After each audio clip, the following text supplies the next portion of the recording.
ఇంకా అన్నిటికన్నా విచిత్రం ఏమిటో తెలుసా? చివరికి చంద్రబాబు నాయుడు గారు ఇక్కడ మత్స్యకారులకు మేలు చేయాల్సిన చోట మేలు చేయకపోగా వారి కడుపు మీద తంతా ఉన్నాడు చంద్రబాబు నాయుడు గారు. ఇక్కడే ఈ ప్రాంతంలోకి ఎవరూ కూడా రాకూడదు. ఇది ఆంధ్ర రాష్ట్రానికి సంబంధించిన ఫిషింగ్ ఏరియా. స్ట్రిక్ట్గా రూల్స్ ఉన్నాయి. మనం తమిళనాడులోకి పోకూడదు, తమిళనాడు వాళ్ళు మన వైపుకు మన దగ్గరికి ఇక్కడికి కూడా రాకూడదు. ఇవన్నీ స్ట్రిక్ట్గా రూల్స్ ఉన్నాయి.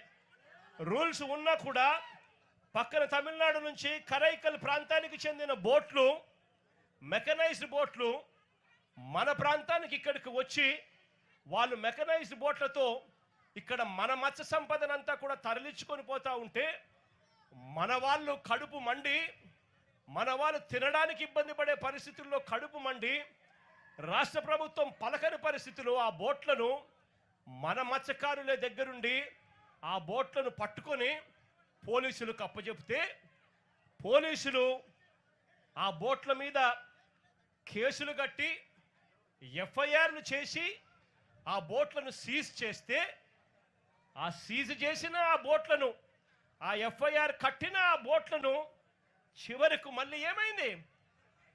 ఇక్కడే ఇది ఫోన్ కాల్ డేటా.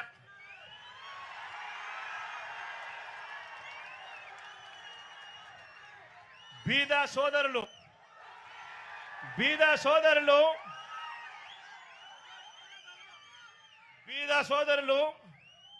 ఆయన అనుచరుడు కొందూరు పోలిశెట్టి,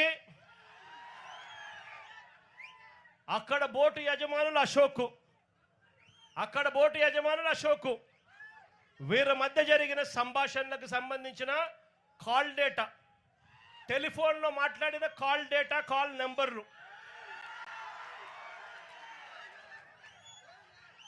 వీళ్ళందరూ కూడా కుట్రబన్ని ఒకరితో ఒకరు మాట్లాడుకొని నారా లోకేష్ అనే వ్యక్తి ఇప్పుడు మార్చి 12వ తారీఖున ఇటుకు వస్తాడు.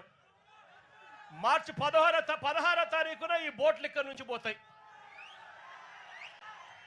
అంటే మత్స్యకారుల మీద కడుపు మీద కొట్టడం కోసం ఏకంగా ఇంతమంది దొంగలు, ఇంతమంది పెద్ద పెద్ద దొంగలు, ఒకరు ముఖ్యమంత్రి కొడుకు, ఒకడు ఎంపీ, ఇంకొకడు ఎమ్మెల్యే, ఇంతమంది కలిసి ఎవరిని తన్నేది? చిన్న చిన్న పేదవాళ్ళైన మత్స్యకారులను తనడానికి, కడుపు మీద కొట్టడానికి ఇంతమంది ఏకమవుతారు.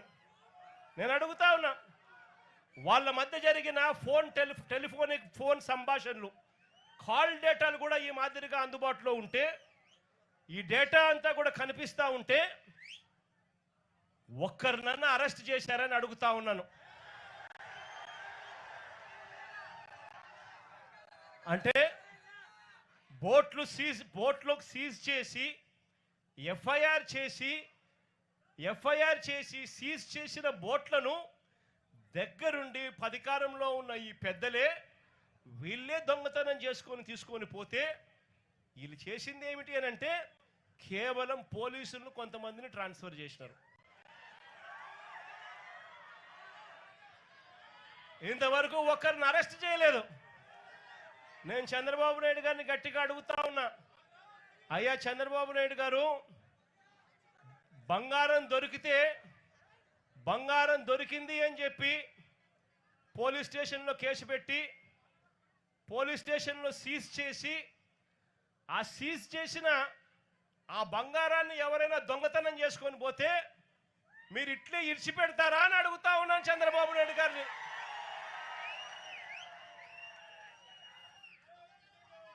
మత్స్యకారులు అంటే ఇంత చులకనగా ఉన్న ఈ పెద్ద మనిషి చంద్రబాబు నాయుడు గారికి గట్టిగా బుద్ధి చెప్పే రోజులు త్వరలోనే వస్తాయని చెప్పి, ఎల్లకాలం ఈ ప్రభుత్వం ఇలాగనే కొనసాగదు అని చెప్పి గట్టిగా చంద్రబాబు నాయుడు గారిని గట్టిగా మందలిస్తా ఉన్నాం.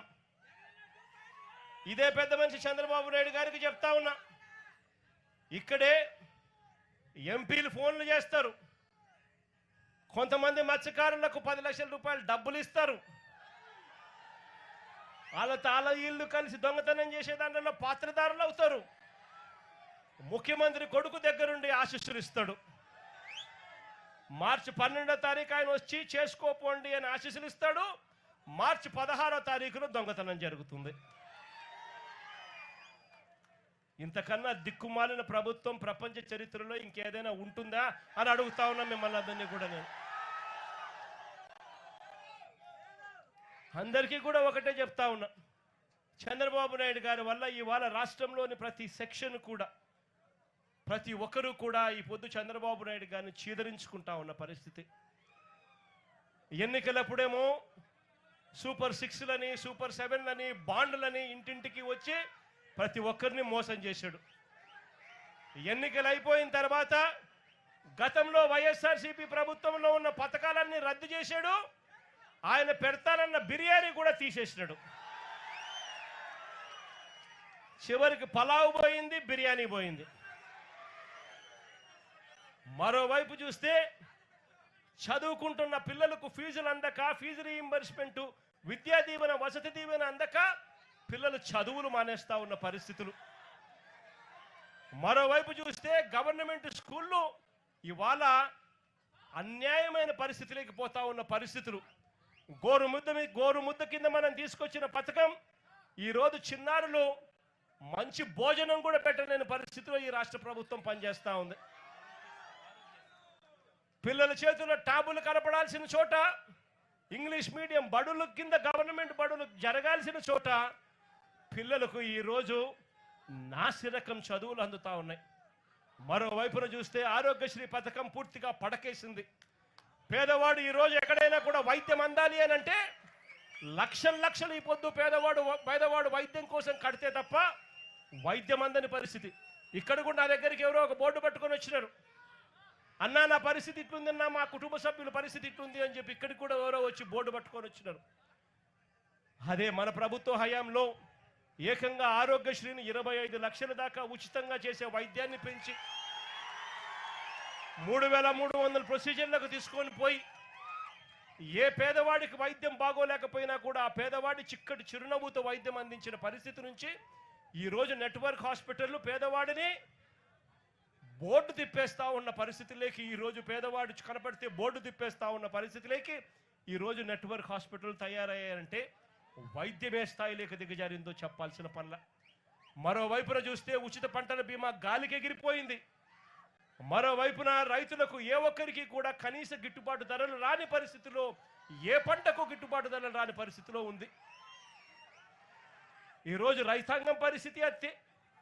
అక్క చెల్లెమ్మలకు గతంలో అన్ని పథకాలు అందిస్తూ అక్క చెల్లెమ్మలకు 0 వడ్డీ పథకాన్ని సైతం ఇస్తా ఉన్న పరిస్థితుల నుంచి ఈరోజు అక్క చెల్లెమ్మలకు ఏ పథకము అందక చివరికి 0 వడ్డీని కూడా తీసేసిన పరిస్థితిలో ఈరోజు అక్క చెల్లెమ్మల పరిస్థితులు ఉండరు. అన్ని రకాలుగా ఈరోజు ప్రజలు చంద్రబాబు నాయుడు గారిని తిడతా ఉన్న పరిస్థితులు.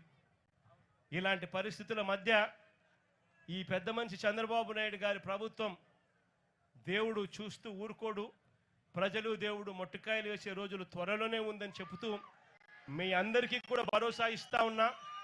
కన్ను మూసుకొని కన్ను తెరిచేసరికి మన ప్రభుత్వం వస్తుంది. మన ప్రభుత్వం వచ్చిన తర్వాత మిమ్మల్ని అందరినీ కూడా ఈ ఫిషింగ్ హార్బర్ మీ హక్కుగానే ఇస్తాము. అంతేకాదు ఈ ఫిషింగ్ హార్బర్ల పరిధిలో ఉన్న ప్రతి మత్స్యకార కుటుంబానికి కూడా చెప్తా ఉన్నాను, ఆ పరిధిలో ఉన్న ప్రతి కుటుంబానికి కూడా మంచి జరిగించే విధంగా వాళ్ళందరినీ కూడా గ్రూప్స్ కింద ఫామ్ చేసి ఒక్కొక్క బోటుకు 10 మందిని 12 మందిని ఒక్కొక్క బోటుకు యజమానుల కింద చేస్తూ వాళ్ళందరినీ కూడా ఇంతకు ముందు నేను చెప్పినట్టుగా 10% వాళ్ళు కడితే చాలు, 90% రాష్ట్ర ప్రభుత్వం లోన్ల కిందను గ్రాంట్ల కిందను ఇస్తూ వాళ్ళందరినీ ఓనర్లుగా చేసి ఈ ఫిషింగ్ హార్బర్లను వాళ్ళకు అంకితం చేస్తామని కూడా ఈ సందర్భంగా ఖచ్చితంగా చెప్తా ఉన్నా. అదేవిధంగా ఇక్కడికి వస్తూనే పాలెం మత్స్యకారులు కొంతమంది పట్టపు కార్పొరేషన్ కావాలని అడుగుతా ఉన్నారు.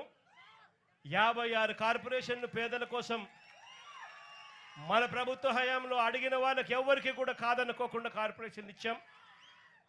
నా దృష్టికి వచ్చిన ఈ పట్టపు కార్పొరేషన్ కూడా అధికారంలోకి వచ్చిన 3 నెలల్లోనే పూర్తి చేసి అది కూడా మీకు ఇస్తామని కూడా చెప్తా ఉన్నా.